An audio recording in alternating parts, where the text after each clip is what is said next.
Assalamualaikum warahmatullahi wabarakatuh. Alhamdulillahi rabbil alamin.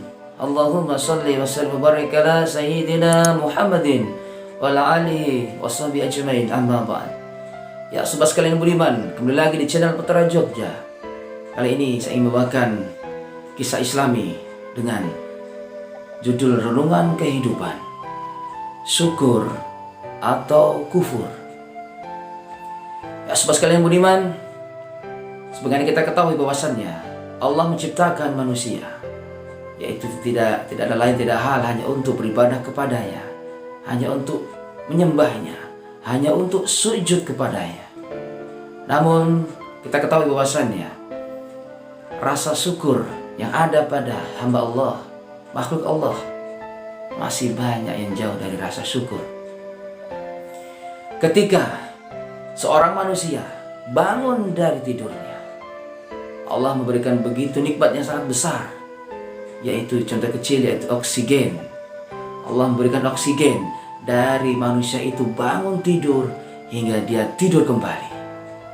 Jikalau seorang hamba rasa syukurnya begitu besar kepada Allah, maka dia akan memanfaatkan semaksimal mungkin apa yang telah Allah berikan kepadanya.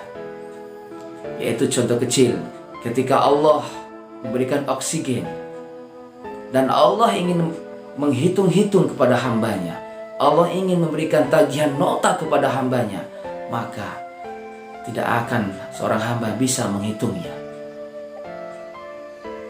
Kita lihat sobat sekalian budiman, di zaman sekarang ini bahwasannya banyak yang lalai kepada Allah Subhanahu wa taala.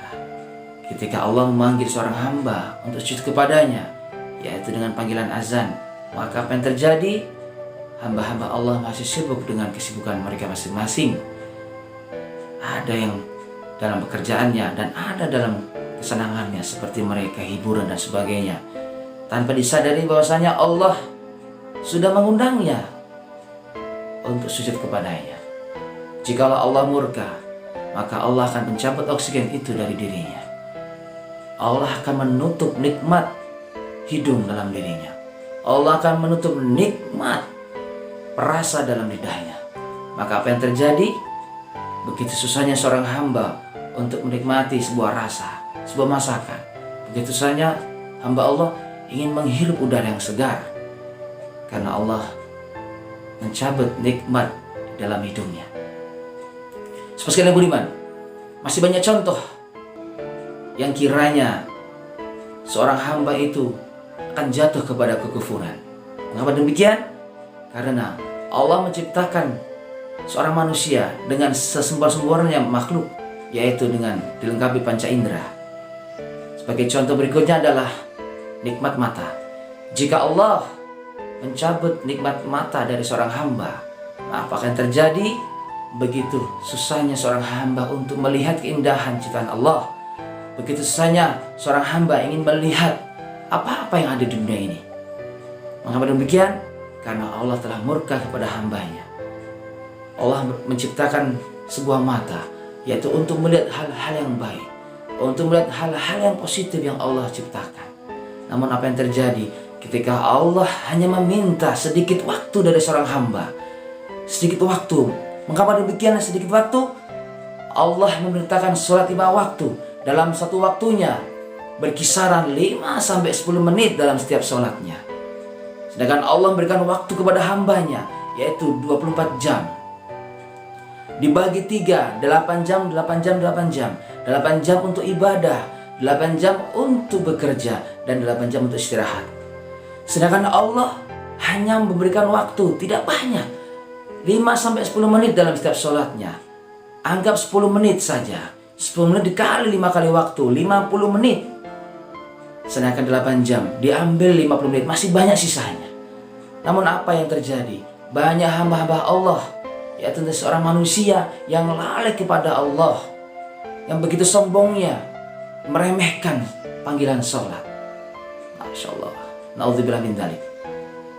Ketika Allah mencabut nikmat salah satu panca indera kita, maka apa yang terjadi?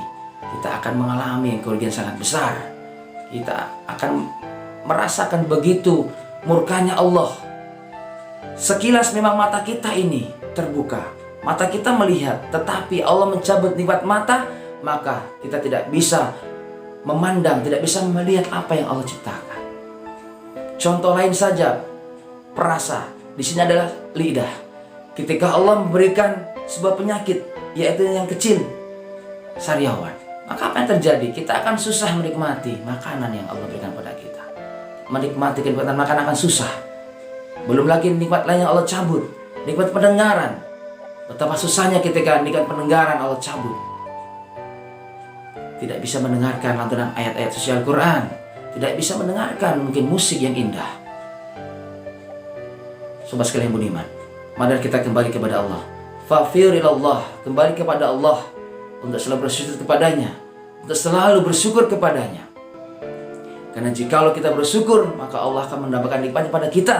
Dan jika kita kufur, maka azabnya sangat pedih. Naudzubillah min dzalik. Sobat sekalian budiman, mudah-mudahan renungan kehidupan ini yang singkat ini bisa memotivasi kita untuk selalu semangat untuk beribadah kepada Allah Subhanahu wa taala, untuk selalu bertakwa pada Allah dan menjalankan segala perintah-perintahnya dan menjauhi segala larangannya. Mudah-mudahan segala wabah penyakit yang melanda khususnya di Indonesia ini, di negara kita, akan sirna dan Allah akan mengangkat segala macam penyakit dari diri kita. Mudah-mudahan apa yang saya sampaikan bermanfaat. Wallahu ila akhir muqtarik. Assalamualaikum warahmatullahi wabarakatuh.